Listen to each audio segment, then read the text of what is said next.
Lucifer की कहानी, जैसा कि पारंपरिक रूप से ईसाई धर्मशास्त्र में समझा जाता है, एक जटिल कथा है जो बाइबल, एपोक्रिफल ग्रंथों और बाद के धार्मिक व्याख्याओं के विभिन्न तत्वों को एक साथ जोड़ती है। यहाँ पूरी कहानी का सारांश दिया गया है।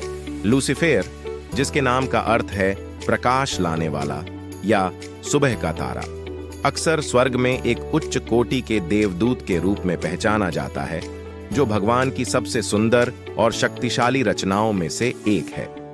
उनकी कहानी बाइबल में स्पष्ट रूप से विस्तृत नहीं है, लेकिन विभिन्न अंशों और बाद की व्याख्याओं से इसका अनुमान लगाया गया है।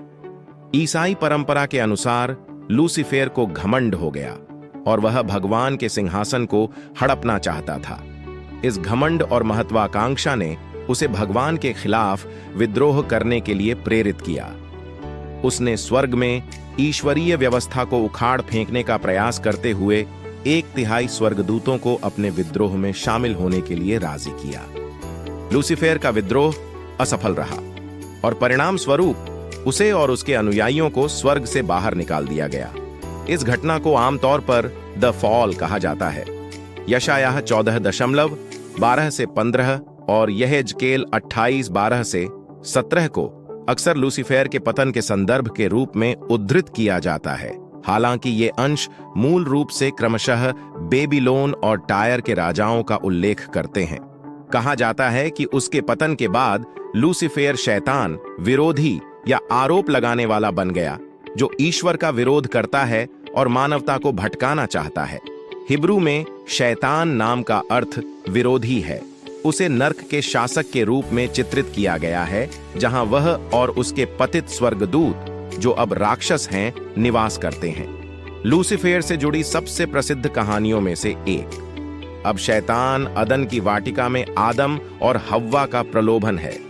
सांप के भेष में शैतान अच्छे और बुरे के ज्ञान के वृक्ष से निषिद्ध फल खाने के लिए ईव को प्रलोभित करता है, जिससे मनुष्य का पतन होता है।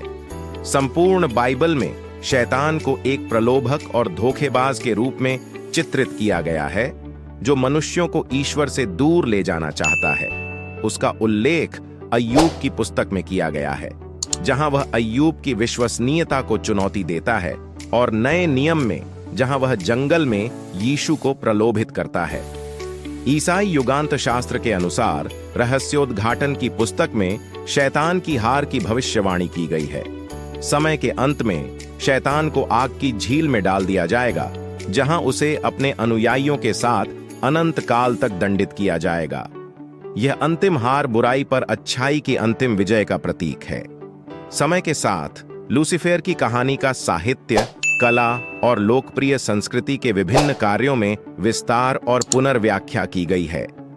उल्लेखनीय उदाहरणों में जॉन मिल्टन की पैराडाइज लॉस्ट शामिल है, जहां लूसीफर को एक दुखद व्यक्ति के रूप में चित्रित किया गया है, जो घोषणा करता है, स्वर्ग में सेवा करने की तुलना में नर्क में शासन करना बेहतर है। संक्षेप में, लूसीफर की कहानी गर्व, विद्रोह और पतन की कहानी है, जो प्रकाश के प्राणी से दुष्ट शैतान के अवतार में परिवर्तित होती है।